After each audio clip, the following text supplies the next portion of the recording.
Ninth class की lecture series में आज हम लोग बात करेंगे फिजिकल क्वांटिटीज की। सबसे पहले तो हम लोग ये देखेंगे कि क्वांटिटीज क्या हैं। आप लोग साथ ही साथ बायोलॉजी भी अगर पढ़ रहे हैं, अगर नहीं भी पढ़ रहे तो फिर भी आप लोगों को पता होगा कि जब भी हम लोग ऑब्जर्वेशंस की बात करते हैं, और हम लोगों ने फिजिक्स या साइंस की डेफिनेशन में ही ये पढ़ा था कि science is the knowledge gained through observations. अब ऑब्जर्वेशंस दो तरह की हो सकती हैं। ऑब्जर्वेशंस या तो होंगी क्वालिटेटिव या फिर होंगी क्वांटिटेटिव।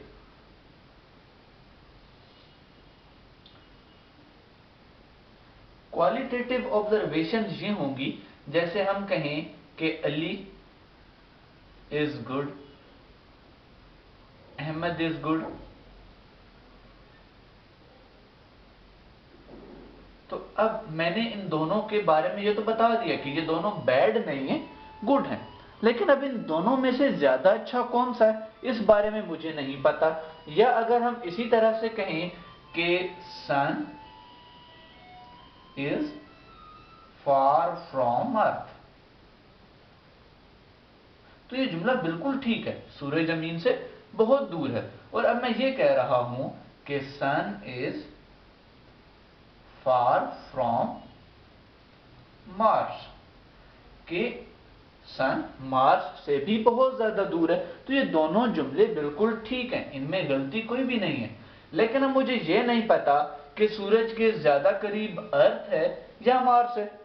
तो क्वालिटेटिव यानी जब हम किसी चीज की क्वालिटी की बात कर रहे हैं और क्वालिटी की बेस पर ऑब्जर्वेशंस बना रहे हैं, तो उसमें हमेशा ही यही इसी तरह का एरर आएगा। अब अगर मैं इस तरह की ऑब्जर्वेशन लिखूं कि I am 75 kg, Ali is 45 kg and Ahmed is 53 kg। अब मुझे बताएं सबसे ज्यादा हैवी कौन है? मैं। और फिर सेकंड नंबर पर कौन आएगा? अहमद। और थर्ड नंबर पर कौन आएगा? अली। तो हम इस तरह से जब हम क्वांटिटीज की बात कर रहे हैं, अब देखिए इन दोनों में फर्क क्या है? इन दोनों में फर्क आया यहां पे नंबर्स में। यहां पे हम लोग नंबर्स की बात कर रहे हैं और यहां पे हम लोग क्वालिटीज की बात कर रहे हैं। तो इस डिफरेंस की वजह से क्वांटिटेटिव ऑब्जर्वेशंस हमारे लिए ज्यादा बेहतर हैं, क्योंकि इनको रिकॉर्ड करना ज्यादा आसान है और इनको समझना ज्यादा आसान है, और हम इन पर ज्यादा अच्छे से साइंस अप्लाई कर सकते हैं। तो इन्हीं क्वांटिटेटिव ऑब्जर्वेशन से जब हमें कोई भी वैल्यूज हासिल होती हैं तो हम उनको क्वांटिटीज का नाम देते हैं। अब क्वांटिटीज भी हमारे पास दो तरह की हो सकती हैं, फिजिकल क्वांटिटीज और non physical quantities. Physical quantities कौन सी क्वांटिटीज होंगी? अगर मैं ये कहूं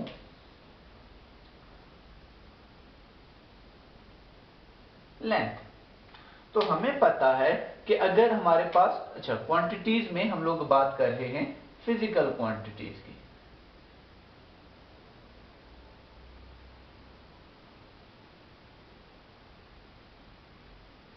अच्छा, नॉन फिजिकल क्वांटिटीज कौन सी क्वांटिटीज होंगी? जैसे अगर मैं आपसे ये पूछूं कि आपके पेरेंट्स आपसे कितना प्यार करते हैं, या मेरे पेरेंट्स मुझसे कितना प्यार करते हैं, या फिर अब अगर हम दोनों कंपेयर करना चाहें कि आपके पेरेंट्स आपसे ज्यादा प्यार करते हैं या मेरे पेरेंट्स मुझसे ज्यादा प्यार करते हैं, तो हम इन चीजों का कंपैरिजन नहीं कर सकते और ना ही हम इन चीजों को लिख सकते हैं कि मेरे पेरेंट्स मुझसे 15 kg प्यार करते हैं, तो ये चीज एक जोक लगेगी।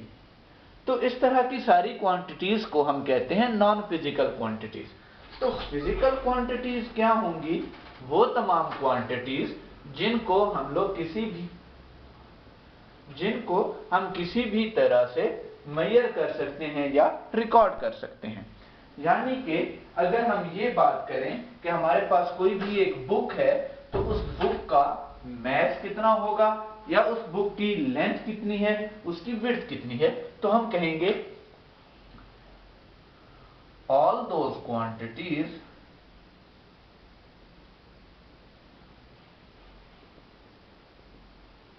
which can be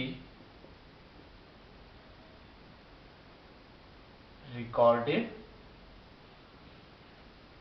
in form of numbers। यानी जिन क्वांटिटीज की कोई ना कोई फिजिकल बेसिस होगी वो सारी की सारी फिजिकल क्वांटिटीज हैं। अब फिजिकल क्वांटिटीज की मजीद दो टाइप्स हैं। एक टाइप है बेस क्वांटिटीज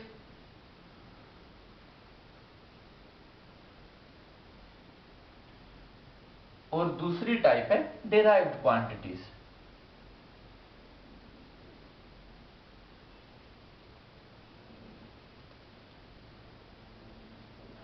बेस क्वांटिटीज कौन सी क्वांटिटीज हैं और डिराइव्ड क्वांटिटीज कौन सी क्वांटिटीज हैं, अब हम ये चीज देखेंगे।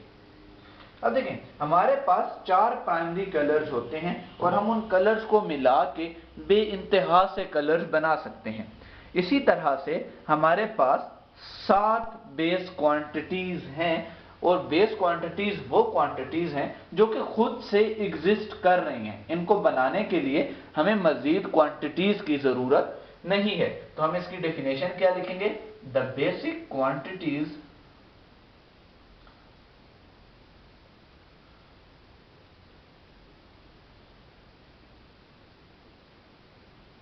which form the basis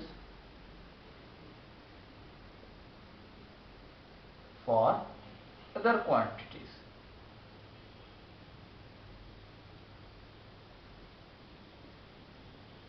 ये हम इनके डिफरेंसेस भी साथ साथ लिखते जाएंगे ताकि आप लोगों के क्वेश्चन का आंसर भी आप लोगों को मिल जाएगा।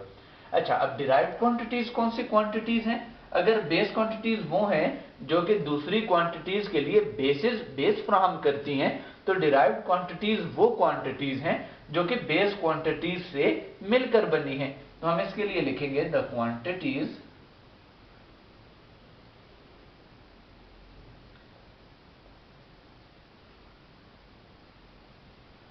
which are derived from base quantities।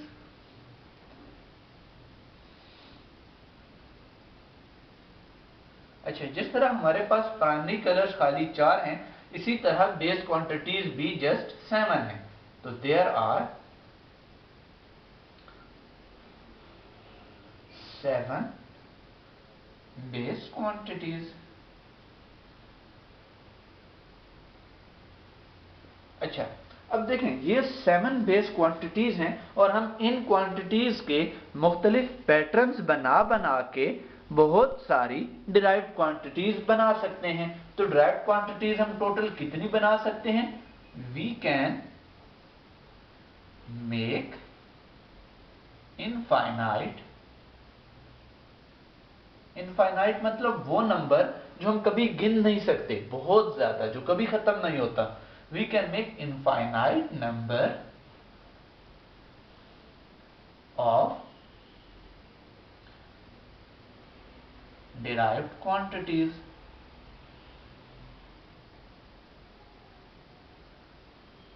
अच्छा, एक और डिफरेंस।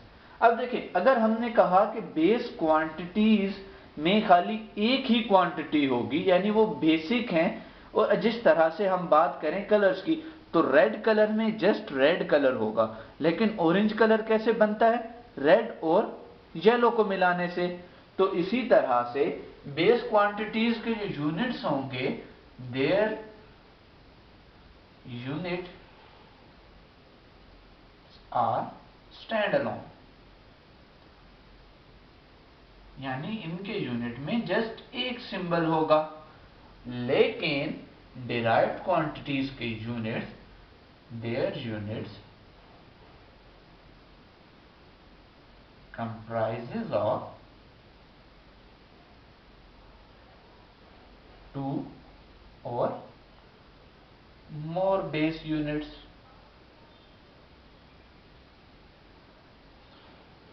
अब हम इनकी एग्जांपल्स देखते हैं। जिस तरह से हमारे पास फर्स्ट बेस क्वांटिटी है लेंथ, और लेंथ का सिंबल क्या है? स्मॉल एल, और इसका यूनिट क्या है, हम लेंथ को हमेशा मीटर्स में नापते हैं।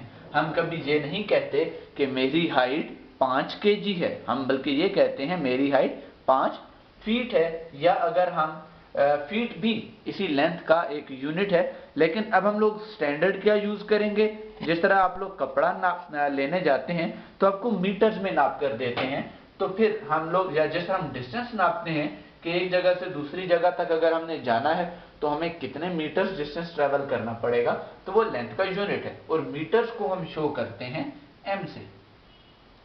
नेक्स्ट हमारे पास बेस क्वांटिटी है मैस। मैस का सिंबल स्मॉल m है, और इसका जो यूनिट है वो किलोग्राम है,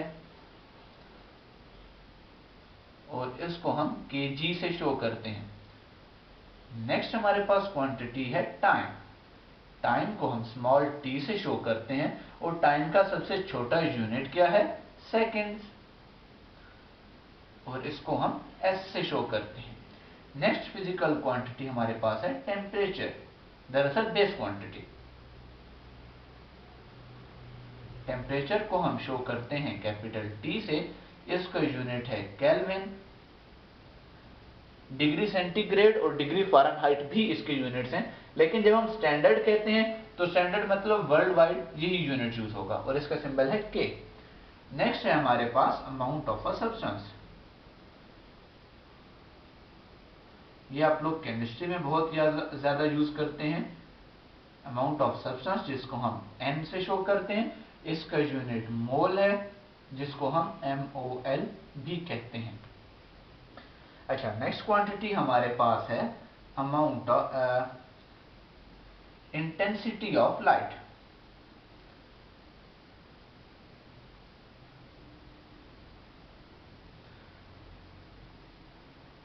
इंटेंसिटी ऑफ लाइट जिसको हम शो करते हैं I से, इसका यूनिट है सेंडेला, तो इसको कैंडेला भी कहते हैं, और इसको हम CD से शो करते हैं। लास्ट हमारे पास क्वांटिटी है करंट, जिसको इसको इंटेंसिटी को हम L से शो करते हैं। करंट जिसको हम I से शो करते हैं, और इसका यूनिट एम्पेयर है, और इसको हम कैपिटल A से शो करते हैं। अब हम इन्हीं क्वांटिटीज को मिलाकर डिराइव्ड क्वांटिटीज बनाने की कोशिश करते हैं। अब आप लोग देखेंगे कि हम लोग F is equal to ma, Newton का सेकंड लॉ, और ये आगे वाले चैप्टर्स में पढ़ेंगे। अब इसमें देखें, ये है फोर्स, ये है मैस, और ये है एक्सेलरेशन। अब हमें मैस का यूनिट तो पता है, मैस का यूनिट क्या है, किलोग्राम, लेकिन एक्सेलरेशन का यूनिट हमें नहीं पता। तो एक्सेलरेशन से पहले फिर हम फाइंड करते हैं वेलोसिटी। वेलोसिटी बराबर होती है डिस्टेंस डिवाइडेड बाय टाइम। अच्छा, अब ये डिस्टेंस क्या है, डिस्टेंस दरअसल क्या है, लेंथ डिवाइडेड बाय टाइम। अब हमारे पास लेंथ और टाइम दोनों बेस क्वांटिटीज हैं। लेंथ का यूनिट क्या है, मीटर, तो इसकी जगह आ जाएगा m, और टाइम का यूनिट क्या है, t, तो इसकी जगह पर आ जाएगा सेकंड, क्योंकि इसका यूनिट s है। तो अब ये s इसकी पावर 1 है, और इसकी पावर भी 1 है। अब जब ये s ऊपर जाएगा तो इसकी पावर हो जाएगी -1, तो ये हो गया मीटर पर सेकंड। तो वेलोसिटी का यूनिट क्या है, मीटर पर सेकंड। अब एक्सेलरेशन हमें पता है कि वो होती है वेलोसिटी डिवाइडेड बाय टाइम। अब वेलोसिटी का यूनिट हमने अभी फाइंड किया। वेलोसिटी का यूनिट हम लिख सकते हैं मीटर पर सेकंड, और टाइम का यूनिट है सेकंड। अब ये सेकंड दोबारा से ऊपर जाएगा तो इसके साथ नेगेटिव साइन आ जाएगा। ये तो जो पहले से हमारे पास ऊपर था, और अब ये नया सेकंड आया और इसके ऊपर भी -1 हो गया। अब दोनों s और s बेसिस सेम हैं, तो पावर्स ऐड हो जाएंगी, तो हम इसको लिख सकते हैं मीटर पर सेकंड स्क्वायर। अब हमें इस फोर्स का यूनिट पता लग सकता है, F is equal to ma। m का यूनिट हमें पता है कि मैस, और मैस का यूनिट है किलोग्राम, तो इसका यूनिट हो जाएगा किलोग्राम। एक्सेलरेशन का यूनिट मीटर पर सेकंड स्क्वायर, तो अब मैं इसको यूं लिख सकता हूं, किलोग्राम मीटर पर सेकंड स्क्वायर। अब देखें, ये तीनों की तीनों वेलोसिटी, एक्सेलरेशन और फोर्स, ये तीनों डिराइव्ड क्वांटिटीज हैं। और अगर अब हम इन पर डेफिनेशन अप्लाई करें तो आप लोग देख सकते हैं कि वेलोसिटी में 2 यूनिट्स हैं, मीटर और सेकंड। एक्सेलरेशन में भी 2 यूनिट्स हैं, 2 बेस यूनिट्स हैं, मीटर और सेकंड। फोर्स में 3 बेस यूनिट्स हैं, किलोग्राम, मीटर और सेकंड, यानी लेंथ, मास और टाइम। तो इस तरह से हम लोग बेशुमार डिराइव्ड क्वांटिटीज बना सकते हैं इन बेस क्वांटिटीज को यूज करके। अब आगे वाली जो डिराइव्ड क्वांटिटीज हैं, आई होप आप लोग वो खुद से किसी तरह से प्रैक्टिस करेंगे। अब आपको बस ये देखना है कि ये क्वांटिटी किस तरह से बन रही है। अब जिस तरह से वर्क डन का हम फॉर्मूला देख लेते हैं। आप लोगों को पता है, हम आगे पढ़ेंगे भी, कि वर्क डन बराबर होता है फोर्स इंटू डिस्प्लेसमेंट, यानी force multiply by distance. Distance मतलब लेंथ। अब फोर्स का यूनिट हमें पता है, फोर्स का यूनिट ये है किलोग्राम मीटर पर सेकंड स्क्वायर, और लेंथ का यूनिट है मीटर। तो इसका यूनिट क्या बन जाएगा, किलोग्राम मीटर स्क्वायर पर सेकंड स्क्वायर। तो ये यूनिट हो जाएगा वर्क डन का। तो इस तरह से अब बाकी सारे यूनिट्स भी अब आप खुद से बना लेंगे।